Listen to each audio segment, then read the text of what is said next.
Hi everyone, मेरा नाम ऋषभ है और आज हम लोग इस वीडियो में बात करने वाले हैं रिलायंस इंडस्ट्रीज के ऊपर। क्योंकि आप इसका करंट प्राइस अगर उठाकर देखेंगे तो आप पाएंगे कि 1517 1518 के आसपास ट्रेड करता हुआ नजर आएगा ये स्टॉक। और अभी अगर 4 महीने पहले चले जाए, मार्च के महीने की बात करें, तो ये करंटली अपना इसने 52 वीक लो हिट किया था लगभग 1114 1115 के आसपास, जो कि इसका करंटली लो आप कह सकते हैं 52 वीक है।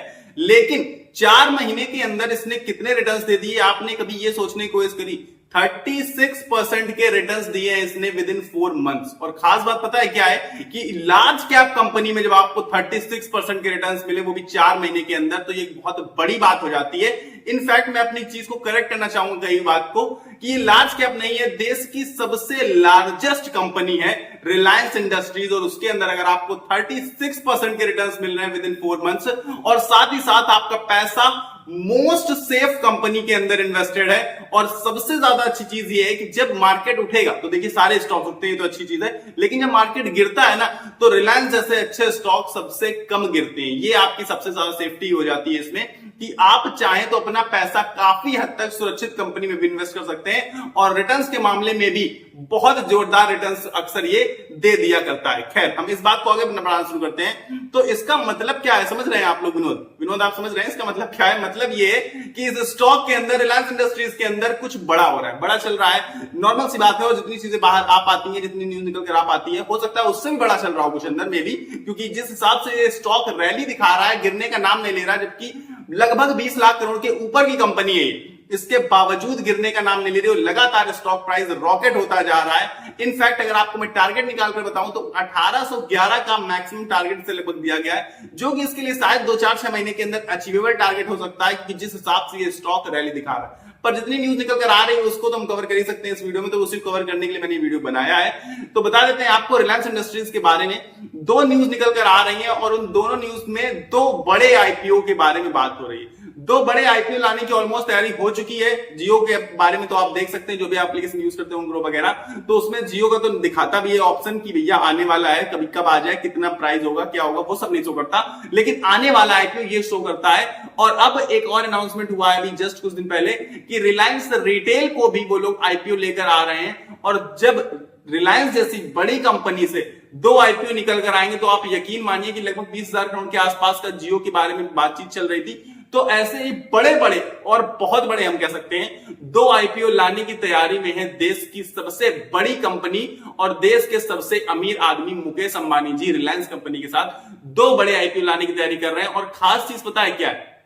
जो लोग बोलते थे कि रिलायंस इंडस्ट्री में आपको अच्छे रिटर्न्स नहीं मिल सकते, इसलिए आपको रिलायंस में इन्वेस्ट नहीं करना चाहिए, उनको मैं बता देता हूं कि अब एक्चुअल में रिलायंस की वैल्यू अनलॉक होना स्टार्ट करेगी। क्योंकि आप कहेंगे कि 20 लाख करोड़ 21 लाख करोड़ की कंपनी क्या 200 लाख करोड़ की कंपनी बन जाएगी? क्या यहां से 10 गुना रिटर्न आपको मिल जाएंगे? तो मैं कहूंगा कि हाँ, यकीन मानिए आपको रिटर्न 10 गुना मिल जाएंगे। मे बी 200 लाख करोड़ की कंपनी रिलायंस ना बने, लेकिन अपने ऐसे ही छोटे छोटे जो बच्चे निकाल रही है रिलायंस, और ऐसे शायद अभी 10-20 बच्चे और निकल सकते हैं। क्योंकि आपको पता है कि रिलायंस ऑलमोस्ट हर सेक्टर में है, रिलायंस बहुत सारे काम करता है ऑब्वियसली, और बहुत नॉर्मल चीज है ये कि रिलायंस इस चीज को प्रूव भी कर चुका है। अभी हाल फिलहाल अपना एक इसने छोटा सा बच्चा निकाला था कुछ टाइम पहले ही, जियो फाइनेंशियल सर्विसेज, जिसने आपको बहुत ताबड़तोड़ रगड़ के जम के रिटर्न्स दिए हैं। और अभी भी हमारी एक्सपेक्टेशंस जियो फाइनेंशियल सर्विसेज से बहुत ज्यादा हाई है। मैं नहीं कह रहा हूं कि सारे जियो फाइनेंशियल सर्विसेज जैसे स्टॉक निकाल देगा, पर क्योंकि रिलायंस से निकल रहे हैं, इसका मतलब बिजनेस बहुत ज्यादा स्टेबल कंडीशन में होते हैं उनके बिजनेसेस, आपको बहुत अच्छे से पता है ये चीज। तो जैसे जैसे और ये बच्चे निकलेंगे, तो एक्चुअल में इसकी वैल्यू अनलॉक हो जाएगी,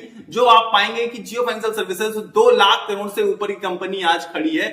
ये कहां से निकली है? रिलायंस से निकली है। तो ऐसे ही वो भी कभी 20 लाख करोड़ की कंपनी बनेगी। और इस तरीके से ओवरऑल जब मिलाकर आप कहेंगे ना, तो हाँ, रिलायंस आपको 2 लाख करोड़ की वैल्यू पर किसी ना किसी दिन खड़ी जरूर मिलेगी। तो इसी वजह से मैं आपको बताना चाहता था कि ऐसे बच्चों को अगर आप चाहते हैं, ऐसे वो भी रिलायंस से रिलेटेड बच्चे हैं, जो कि हमारे देश के सबसे अमीर व्यक्ति, सबसे ज्यादा हम कह सकते हैं पावरफुल व्यक्ति भी हम बोल सकते हैं, कि मोस्टली जिस भी बिजनेस में, जिस भी सेक्टर में एंट्री करते हैं, तबाह कर देते हैं, सब में बिल्कुल रुतबा कर लेते हैं और अपना पूरा का पूरा मार्केट स्टेबलाइज कर लेते हैं। तो उसी वजह से मैं आपको बताना चाहता था कि ये जो न्यूज निकल कर आ रहा है, जिसकी वजह से रिलायंस रिटेल का बिजनेस और रिलायंस का जियो का जो अलग कर रहे हैं टेलीकॉम सेक्टर को, उसकी वजह से इस स्टॉक में लगातार रैली बनी हुई है। और इन्वेस्टर्स कैच करना चाहते हैं, क्योंकि ऐसे स्टॉक्स, अच्छे स्टॉक्स इनमें से निकलेंगे, जो अलग होंगे, जो आईपीओ आएंगे, उनमें वो इन्वेस्टेड बने रहना चाहते चाहते हैं। इसी वजह से रिलायंस में अभी भरपूर पोटेंशियल मुझे पर्सनली नजर आता है। एक तो खुद रिलायंस अलग से बहुत बेहतरीन ग्रोथ दिखा रहा है, आप लगातार पाएंगे अच्छे रिजल्ट शो कर रहा है, रेवेन्यू जंप है, प्रॉफिट जंप है, सब कुछ बढ़िया चल रहा है और लगातार हर एक काम इनका बहुत तेजी से नई ऊंचाइयों को छूने का प्रयास कर रहा है। तो सीधी सादी सी बात आप कह सकते हैं ये है कि अभी ये जो 2 आईपीओ बड़े आएंगे ना, इसी की बदौलत आपको ये रिलायंस इंडस्ट्री जब भी 1 साल के अंदर में भी आने की तैयारी चल रही है, यही बातचीत चल रही निकल कर जो आ रही है, जैसे न्यूज निकल कर आएगी, पूरी ऑफिशियल चीजें आएंगी, मैं आपको लगातार, आपको पता है कि वीडियो बनाकर कवर करता हूं और आपको बताने की कोशिश करता हूं, तो फिर से वीडियो बनाऊंगा मैं।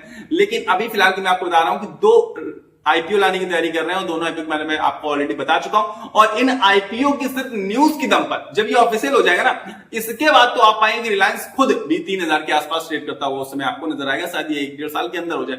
क्योंकि अब रिलायंस भी आपको एक एक्स्ट्राऑर्डिनरी रिटर्न देगा और वो किस वजह से देगा, वही अपनी एक्चुअल वैल्यू अनलॉक की वजह से, यानी कि यही अपने जो छोटे छोटे बच्चे अलग करने वाले हैं, इसी की वजह से ज्यादातर इन्वेस्टर्स अब देश की सबसे सेफ कंपनी में, क्योंकि उन्हें वहां पर अच्छे रिटर्न्स मिलने के चांसेस है, अच्छे छोटे छोटे बच्चे मिलने के चांसेस है उसके, इसी वजह से वहां पर इन्वेस्टमेंट बढ़ाना चाहते हैं या फिर इन्वेस्टमेंट करना चाहते हैं। तो मुझे पर्सनली लगता है कि रिलायंस इंडस्ट्री इस समय बहुत ज्यादा सेफ कंपनी है और बहुत अच्छी कंपनी है। अगर आपको फ्यूचर में भी बहुत अच्छे रिटर्न्स चाहिए तो इस वजह से आप बिल्कुल मत घबराइएगा कि ये कंपनी तो 20 लाख करोड़ के ऊपर निकल गई है, क्या अब आपको अच्छे रिटर्न्स दे पाएगी? तो बिल्कुल दे लेगी। इसी चीज को मैं इसमें एक्सप्लेन कर रही है आपको अभी। अगर आपको फिर भी नहीं समझ में आया तो कमेंट करके फिर से पूछिएगा, कुछ और सारा डिटेल में मैं आपको एक्सप्लेन कर पाऊं। फिलहाल तो जियो फाइनेंशियल सर्विसेज अगर आपके पास नहीं है तो कोई बात नहीं, अभी अगर आपके पास रिलायंस है तो और जियो फाइनेंशियल जैसे छोटे छोटे स्टॉक्स आपको मिल जाएंगे और मिलने के चांसेस भी जनरेट होते रहेंगे लगातार, टाइम टू टाइम। ऐसे ये छोटे छोटे बच्चे लाता रहेगा और निकालता रहेगा और आपको भरपूर बम्पर रिटर्न देता रहेगा, आपको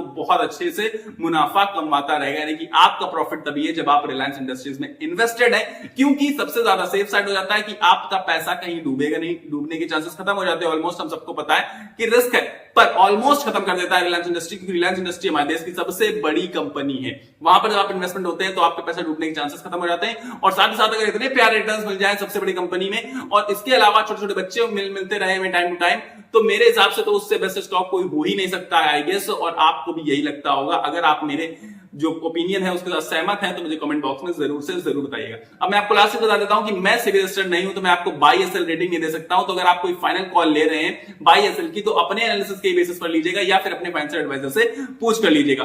तो फिलहाल इस वीडियो में इतना ही है मेरे पास। अब आपको करना क्या है, इस वीडियो को बिना लाइक किए हुए कहीं नहीं जाना, क्योंकि वीडियो में क्या होता है ना, बनाने में थोड़ी सी मेहनत लगती है और वीडियो को लाइक करने में बिल्कुल मैं कहूंगा कि मेहनत नहीं लगती और एक भी पैसा नहीं लगता। बिल्कुल बस एक बटन दबाना होता है, वीडियो लाइक हो जाता है। तो वीडियो को लाइक का बटन दबाकर वीडियो को लाइक कर दीजिएगा, साथ ही साथ चैनल को सब्सक्राइब बटन दबाकर मेरे साथ जुड़ जाएगा, क्योंकि रेगुलर बेसिस पर शेयर मार्केट से रिलेटेड वीडियोस लेकर आपके लिए आता हूं और आईपीओ एनालिसिस करता हूं, स्टॉक स्पेसिफिक एनालिसिस करता हूं और XYZ कोई भी न्यूज निकल कर आती है स्टॉक मार्केट से रिलेटेड तो मैं वो आपको वीडियो के थ्रू पहुंचाता हूं। तो अगर आप रेगुलर बेसिस पर शेयर मार्केट से रिलेटेड वीडियोस मेरे द्वारा चाहते हैं तो चैनल का सब्सक्राइब बटन नीचे आ रहा होगा, उसको दबाकर मेरे साथ जुड़ जाइएगा। मिलेंगे अगले वीडियो में, तब तक के लिए आप सभी को अपनी सेहत का ख्याल रखना है, स्वस्थ रहिए, मस्त रहिए। नमस्कार, धन्यवाद।